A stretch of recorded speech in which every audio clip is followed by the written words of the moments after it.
happens when your biggest opportunity becomes your biggest liability? Imagine you just landed a game-changing deal. You've wired thousands, sometimes millions of dollars in payment to a supplier overseas.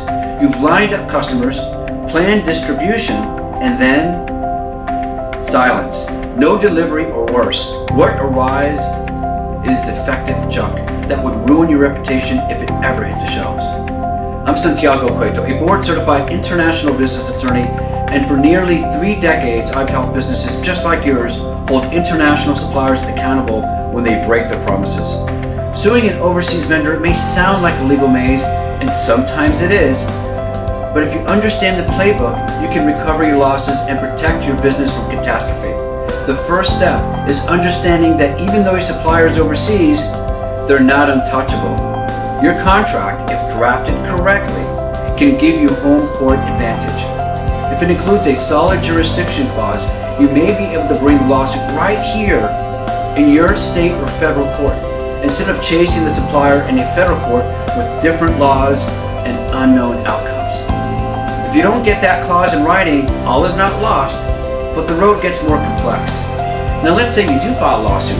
One of the most effective legal claims is breach of contract. Whether the goods were never delivered or arrived defective, your contract is your weapon. You'll need to show what was promised, how it was violated, and the damage it caused your business financially, operationally, and reputationally. If you have emails, purchase orders, shipping records, or photos of the defective products, you're already ahead of the game. Sometimes we take it further.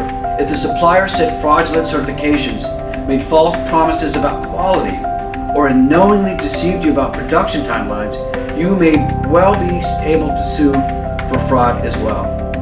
That can open the door to punitive damages and add serious pressure to settle. But what about collecting a judgment against someone overseas? Well, that's where strategy matters. You may be able to seize their assets located right here in the United States, freeze bank accounts used to receive your payments, or register your U.S. judgment in the supplier's home country for enforcement. Countries like China, India, and many parts of Latin America have specific procedures, but I've worked through them, and with persistence, we can get results. International law is not just about rules, it's about leverage. In many cases, we use international arbitration instead of a traditional courtroom. If your contract includes an arbitration clause through the ICC, LCIA, or even the AAA, we can press forward in a neutral, streamlined forum with binding power. And the good news? Arbitration awards are enforceable in over 170 countries under the New York Convention. That's real global reach. The worst thing you can do is when an international deal goes bad is delay. Every day you wait increases your losses, weakens your leverage, and gives the supplier more time to hide assets or shift blame.